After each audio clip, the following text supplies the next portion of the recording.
Les gars, j'espère que vous pétez la forme. Bon voilà, nouvelle vidéo théorie, j'espère que vous êtes prêts parce que sincèrement cette théorie va révolutionner le monde du YouTube One Pieceien. Bon voilà, comme vous l'avez remarqué plutôt, j'ai changé d'intro pour cette vidéo et la chaîne de l'auteur est sous la description. Voilà, allez checker son travail.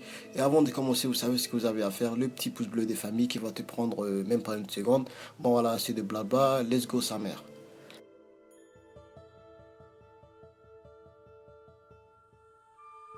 Bon, la théorie qui est la plus populaire sur le web, sur le soi-disant combat qu'il y a eu entre Shanks et Kaido, c'est que Shanks a proposé de l'alcool à notre très cher Kaido et que Shanks a su en profiter de ça parce que Kaido ne tient pas vraiment l'alcool. Bon, voilà, certes, cette théorie est bien pensée de la part d'Afro Roshi. Oui, Afro Roshi et non pas les centaines de youtubeurs qui ont copié sa théorie juste après qu'elle est sortie. Comme je l'ai déjà dit, cette théorie est bien pensée vu que l'alcool reste le principal type de produit qui est consommé dans One Piece pour diverses situations, comme la célébration, la fraternité, la mort et plein d'autres situations. Mais moi je vous ai ramené une autre théorie, une théorie tellement simple que vous-même vous allez vous dire mais pourquoi j'y ai pas pensé. Bon, déjà, mettez-vous ça dans le crâne. Shanks et Kaido ne se sont pas battus. Du moins, ils ont échangé quelques coups, mais sans plus. Et échanger quelques coups n'est pas vraiment un truc surprenant. Parce que c'était le même cas lorsque Shanks a rencontré Barbe Blanche sur son bateau. Je dis ça parce que normalement, quand des personnages qui ont à peu près le même niveau, au niveau de la baston, le combat va durer des jours, voire des semaines. Comme par exemple le combat entre Ace et Jinbei qui a duré 5 jours, et le combat entre Aokiji et Kizaru qui a duré 2 semaines. 2 semaines, putain. Et en plus de ça, si ce combat s'était produit, ça n'allait pas être bénéfique pour les deux Yonko.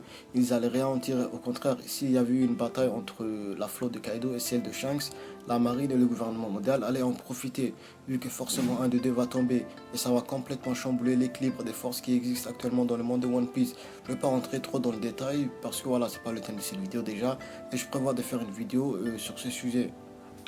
Donc pour mener à bien leur ambition personnelle, ils ont décidé de ne pas se battre pour rien. Certes, les Yonko ne sont pas ennemis et ne sont pas aussi des alliés, mais tous les Yonko ont les mêmes ennemis en commun, c'est-à-dire le gouvernement mondial et la marine. Donc pour ne pas se battre au risque de nuire à leur ambition personnelle, ils ont décidé de créer un genre de pacte. Mais bon voilà, on va plus rentrer en détail plus tard. Bon, comme vous le voyez, c'est impossible que Shanks ait battu Kaido aussi rapidement. Je ne dis pas que Shanks est plus fort que Kaido ou bien l'inverse, mais un combat entre deux personnages qui ont une force à peu près égale va durer très longtemps. C'est pas moi qui dis ça, mais le manga. Et vu que Shanks est venu immédiatement à Marineford, c'est très peu probable qu'un combat entre les deux s'est produit.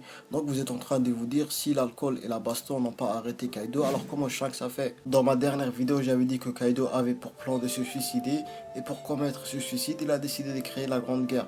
Et si un Yonko débarque avec une flotte de plus de 500 personnages, qui ont mangé un fruit de démon de type Zoan, la marine va s'en mêler, non pas par principe, mais pour sauver leur réputation. Un Shichibukai lui tout seul a détruit une grande partie d'un royaume, alors imaginez les dégâts qu'Yonko et sa flotte de Zoan va causer. Et sans oublier que Aikanu ne veut plus revoir une telle scène. Il est même allé jusqu'à sanctionner l'amiral Fujitora, et il doit priver des ressources de la marine, ce qui nous montre la détermination d'Aikanu à ne plus revoir ce genre d'événement. La réputation de la marine a été touchée, et si Kaido arrive à créer sa grande guerre, Aikanu lui-même fera le déplacement, et il va sûrement faire appel aux amiraux. Bon, maintenant quel est le pacte que Shanks et Kaido ont fait? Ben c'est très simple. Kaido et sa flotte vont affronter la marine.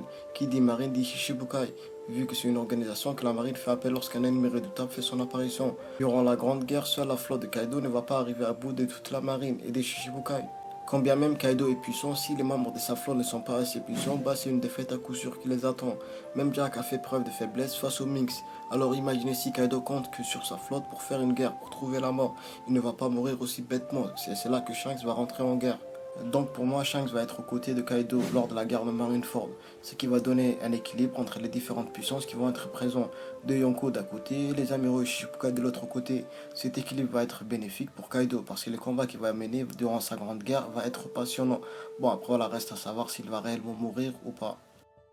Bon, c'est la fin de cette théorie, j'espère qu'elle vous a plu. Si c'est le cas, le petit pouce bleu des familles. Et n'oublie pas de t'abonner à ma chaîne. Sur ce, Nakama.